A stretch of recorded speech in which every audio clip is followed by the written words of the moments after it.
pas parce que vous n'avez pas le ROI et le théorie des opérations que nous menons qu'elles ne sont pas faites systématiquement. On ne gère pas, non, je ne le montrerai pas publiquement. Est-ce que vous connaissez le ROI du lancement d'un produit de L'Oréal? Ça m'étonnerait qu'ils le mettent sur la place publique. Je le mets à mes administrateurs. Oui. Les administrateurs, j'ai un devoir et nous en parlons et je peux vous dire. La bourse derrière. Je peux vous dire parce que derrière, il y a quand même des administrateurs assez toniques qui ne laissent pas passer grand-chose sur ces sujets-là.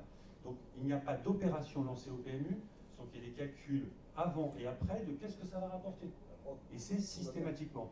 Deuxièmement, et sur les comptes des paris sportifs, tous ces calculs sont faits sans calculer tout ce que rapporte en paris hippique les recrutés du pari sportif. Et enfin, je vais faire une chose toute simple. Je vais revenir à la situation personnelle. Je vais vous dire, moi, je suis assez serein, je suis intérimaire. Mon mandat s'arrête à la nomination du PDG. Donc, je n'ai aucun enjeu. Je vous dis, avec mon âme et conscience, si la société PMU sort du pari sportif, elle se tue à petit ou pas si petit feu que ça, parce qu'elle tue le recrutement des parieurs de demain. C'est simple, c'est une conviction forte. Après ça, que vous mettiez la pression sur le coût que ça représente, c'est tout à fait naturel et je peux vous dire que dedans, on a un but sur ça, toutes les campagnes qu'on va faire pour recruter sans, je ne vais pas dire le chiffre exact, mais plusieurs dizaines de milliers de comptes sur la Coupe du Monde de football. C'est imputé là, ça apparaît là, 60 Coupe du Monde. Et oui, 67 000 sur le pari sportif, on recrute aussi grâce à nos partenariats sur le hippique et le poker. C'est vital pour l'avenir du pari. Voilà, c'est une conviction, ça a été débattu. Je peux vous dire que la vente du poker, on l'a regardé dans tous les sens en 2016. L'arrêt du pari sportif, on le regarde régulièrement. C'est une question stratégique légitime. Je vous dis, c'est vital. Moi, je ne peux pas vous en dire plus autrement. Après ça, que vous soyez hyper exigeant sur les coûts que ça représente et le fait que, oui, vraiment, soyez focalisés, non pas pour gagner de l'argent là-dessus, mais pour que ça serve à alimenter le pari hippique, ça, c'est la bonne exigence. C'est ça sur lequel vous ne devez pas lâcher les dirigeants du PMU.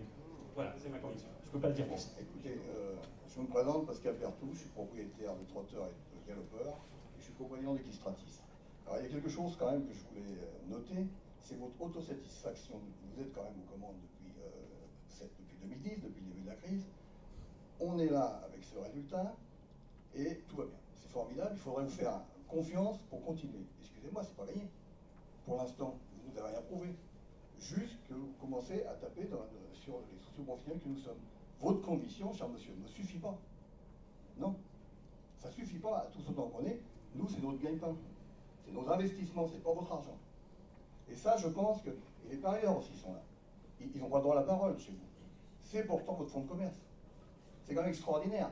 Vous êtes tous là à nous expliquer que vous avez les solutions, vous avez les stratégies. Ça fait 7 ans que vous perdez de l'argent et on en arrive à taper sur les socio-professionnels. Et vous n'avez pas honte. C'est extraordinaire. C'est tout ce que j'avais à dire.